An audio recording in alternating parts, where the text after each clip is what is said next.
Breaking చూస్తున్నాం. BJP MP Raghunandan రావుకు people's war Maoist పేరుతో వచ్చిన బెదిరింపు కాల్ కలకలం రేపింది. సోమవారం సాయంత్రంలోగా చంపేస్తామంటూ అగంతకుడు కాల్ చేసి బెదిరించాడు. మధ్యప్రదేశ్కు చెందిన మావోయిస్టునంటూ కాలర్ ఫోన్లో చెప్పాడు.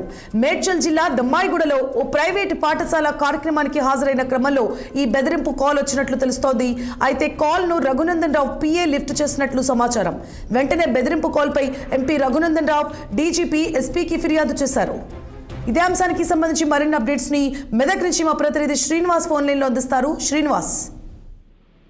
సువర్ణ, మెదక్ ఎంపీ రఘునందన్ రావుకి బెదిరింపు కాలు వచ్చినట్లు మనకు తెలుస్తుంది.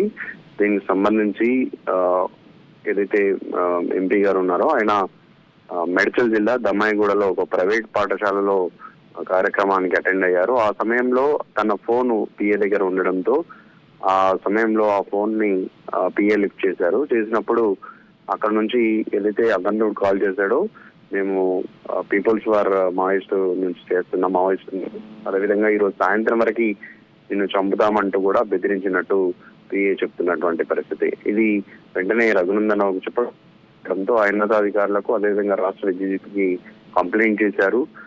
కాల్ చేసినటువంటి వ్యక్తి పైన కఠినంగా చర్యలు తీసుకోవాలంటూ కూడా ఆయన ఫిర్యాదు చేసినట్టు తెలుస్తుంది. అయితే దీనికి సంబంధించి అధికారులు ఇప్పటికే కేసు నమోదు చేసుకుని దానికి సంబంధించి ఎంక్వైరీ ప్రారంభించినట్టు కోరుంది. మొత్తంగా రఘునందన్ రావుకు వచ్చినటువంటి కాల్ తో కలకలం అయితే తెలుస్తుంది. అగంతకుడు ఎవరు, ఎక్కడి నుంచి చేశారనేది కూడా వివరాలు రాబట్టేందుకు పోలీసులు ప్రయత్నిస్తున్న పరిస్థితి. ఈ కాల్ మహారాష్ట్ర నుండి వచ్చినట్టు తేలింది. అయితే ఎక్కడి నుంచి చేశారు, ఎవరు చేశారు అనే దాని మీద దర్యాప్తు అయితే కొనసాగుతుంది సువర్ణ. అయితే రఘునందన్ రావు చెప్పిన విధంగా ఇప్పటి వరకే అధికారులు దీనిపైన చర్యలు తీసుకోవడానికి ఎంక్వైరీని అయితే ప్రారంభించారు. అయితే కాల్ ఎవరు వచ్చారు, ఎక్కడి నుంచి ఎవరు అనే విషయాలు మాత్రం ఇప్పటి వరకైతే స్పష్టంగా తెలియలేదు. రఘునందన్ రావుకి అయితే ఈ బెదిరింపు కాల్ వచ్చింది, దీనిపైన అధికారులకు ఫిర్యాదు చేశారని తెలుస్తుంది సువర్ణ. శ్రీనివాస్, అయితే కాలర్ క్లియర్ గా అంటే స్పష్టంగా చెప్పాడు మధ్యప్రదేశ్ నుంచి కాల్ చేస్తున్నానని. కాలర్ ఐడి బేస్ చేసుకొని అతన్ని పట్టుకునే ప్రయత్నాలు పోలీసులు చేస్తున్నారా? అలాగే రఘునందన్ రావుకి అంటే రేపటిలోగా అంటూ ప్రత్యేకంగా ఒక టైం ఇచ్చాడు, మరి సెక్యూరిటీ పెంచే అవకాశాలు ఉంటాయా?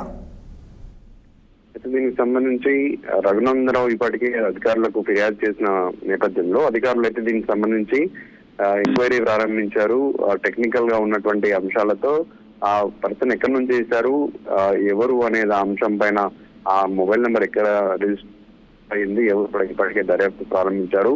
అగంతకుడు ఈ రోజు సాయంత్రం వరకైనా చెప్పినట్టు తెలుస్తుంది. ఈ రోజు సాయంత్రం వరకే నిన్ను చంపుతామని బెదిరించినట్టు తెలుస్తుంది. దానికి సంబంధించి ఎందుకు చంపుతాము, దానికి రీజన్ కానీ ఇట్లాంటి విషయాలు కానీ ఏమి కూడా మనకు తెలుస్తుంది. అయితే ఆ సమయంలో రఘునందన్ రావు దగ్గర ఫోన్ ఉండడంలో ఆయన ఇంకేం మాట్లాడేవారు అనేది ఒక ఆలోచన ఉన్నటువంటి పరిస్థితి. అది పిఏ దగ్గర ఉండడంతో సార్ దగ్గర లేదు ఫోన్ అని చెప్పి అప్పటికే పిఏ చెప్పినటువంటి పరిస్థితి. అయినప్పటికీ కూడా అగంతకుడు తాను చెప్పాల్సినటువంటి విషయాన్ని చెప్పేసి ఫోన్ పెట్టేసినట్టు కూడా పిఏ చెప్తున్నటువంటి పరిస్థితి కనిపిస్తుంది Suvarna. Right, thank you for the update Srinivas.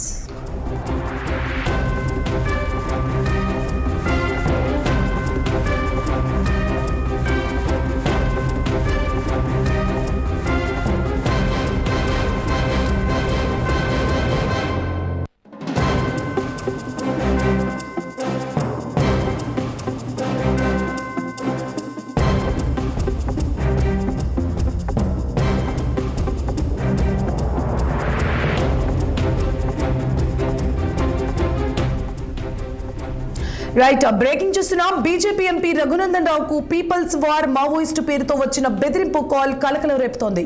సోమవారం సాయంత్రంలోగా చంపేస్తామంటూ ఆగంతకుడు కాల్ చేసి బెదిరించాడు. మధ్యప్రదేశ్కు చెందిన మావోయిస్టునంటూ కాలర్ ఫోన్లో తెలిపాడు. ఇదే అంశానికి సంబంధించి మరిన్ని అప్డేట్స్ ని మా ప్రతినిధి స్వామి అందిస్తారు. స్వామి. మాజీ దుబ్బాక ఎమ్మెల్యే ప్రస్తుత మెదక్ ఎంపీ రఘునందన్ రావుకు నిన్న ఏదైతే మావోయిస్టుల పేరుతో మావోయిస్టులు బయలుదేరారు, నిన్ను చంపేస్తాం, దమ్ముంటే అతన్ని కాపాడుకోండు అని చెప్పేసి కూడా ఫోన్ కాల్ రావడం జరిగింది. వెంటనే అలర్ట్ అయినటువంటి రఘునందన్ రావు మెదక్ ఎస్పీకి అలాగే రాష్ట్ర డీజీపీ కూడా ఫిర్యాదు చేయడం జరిగింది. సో ఇదంతా గత 2-3 నెలల నుంచి కూడా ఖగార్ నేపథ్యంలో ప్రజా సంఘాలు కావచ్చు, మిగతా పౌర కుల సంఘాలు కావచ్చు, ఇదంతా కూడా ఖగార్ను ఆపాలి, మోడీ ఇమీడియట్ గా ఈ ఖగార్ అన్న అంశాన్ని వెనక్కి తీసుకోవాలి అన్న నేపథ్యంలో ఇది ఒక ప్రాధాన్యత కూడా మనం చెప్పుకోవచ్చు. ఎందుకంటే బీజేపీ ఎమ్మెల్యేలకు ఇట్లా టార్గెట్ చేసి ఇట్లాంటి ఫోన్ కాల్స్ వస్తున్నాయన్న నేపథ్యంలో కూడా మనం చూసుకోవచ్చు. అది లేకుంటే ఏదన్నా ఆకతాయిలు కానీ లేకపోతే ఏదన్నా బెదిరించాలన్న నేపథ్యంతో ఇది చేశారనేది కూడా అధికారులు చేయాల్సిన అవసరం ఉన్నది. సో అతనైతే ఇప్పుడు ఉమ్మడి మెదక్ జిల్లాలో ఒక 20-15 సంవత్సరాల క్రితం మీదంతా కూడా పీపుల్స్ వరకు పట్టున్నటువంటి ప్రాంతం మీదంతా లేదా లేకపోతే సానుభూతి పనులు ఇట్లా చేయించారా లేకపోతే ఏదన్నా కూడా ఇదంతా అధికారులు మాత్రం ఎంక్వైరీ చేస్తేనే అసలు మావోయిస్టులా లేకపోతే ఆకతాయిలు చేశారా అనేది కూడా మనం చూసుకోవాల్సిన అవసరం ఉంటుంది. స్వామి, అయితే ఏదేమైనప్పటికీ సీరియస్ గా తీసుకోవాల్సిన మ్యాటర్. ఎందుకంటే ఆగంతకుడు ఈ రోజు సాయంత్రం అంటూ గడువు పెట్టాడు. మరి ఆకతాయిలా లేకపోతే నిజంగానే మావోయిస్టుల నుంచి కాల్ వచ్చిందా అనే అంశాన్ని ఇంకా ఎప్పటికి తెలుస్తారు పోలీసులు? అలాగే ఆయనకి సంబంధించిన సెక్యూరిటీకి సంబంధించి పోలీసులు ఏమంటున్నారు? ఇందులో మనం చూడాల్సిన అంశం ఏంటంటే కేంద్ర ప్రభుత్వం చాలా సీరియస్ గా మావోయిస్టుల పైన కగారు నేపథ్యంలో ఎన్కౌంటర్లు అయితే చాలా జరుగుతూ ఉన్నాయి. సో వచ్చే సంవత్సరం మార్చి వరకల్లా ఆ దేశంలో ఉన్నటువంటి మావోయిస్టులు అనేది లేకుండా చేస్తామన్న కోణంలో కేంద్ర ప్రభుత్వం అయితే చాలా సీరియస్ గా వర్క్ చేస్తుందన్న నేపథ్యంలో ఇప్పటికే కొన్ని ప్రజా సంఘాలు కూడా కొంత మానవ హక్కుల సంఘాలు కూడా కగారు నాపాలి, అమాయకుల గిరిజనులైనటువంటి ఆ గిరిజనులు కూడా ఎన్కౌంటర్ చేస్తా ఉన్నారు అన్న నేపథ్యంలో బీజేపీ ప్రాధాన్యత ఉన్నటువంటి ఎమ్మెల్యేలకు కానీ లేదా ఎంపీలకు కానీ ఇట్లాంటి ఫోన్ నిజమా లేకపోతే అబద్ధమా అనేది కూడా అధికారులు దీన్ని క్షుణ్ణంగా ఎంక్వైరీ చేయాల్సిన అవసరం ఉన్నది. సో ఏది ఏమైనా డీజీపీ కూడా అట్లాగే మెదక్ ఎస్పీ కూడా దీనికి సంబంధించినటువంటి సాంకేతిక పరమైనటువంటి విషయాలను కూడా వాళ్ళు అంటే ఎంక్వైరీ చేస్తా ఉన్నారు. ఇప్పటికే రఘునందన్ రావుకు కార్యకర్తలతో కూడా ఫోన్ చేసి ఆయనకు ఏదైతే థ్రెట్ ఉందన్న కోణంలో కూడా కొంచెం భద్రత పెంచాలని కూడా చెప్పేసి కోరుతా ఉన్నారు. Right, thank you for the update Swamy.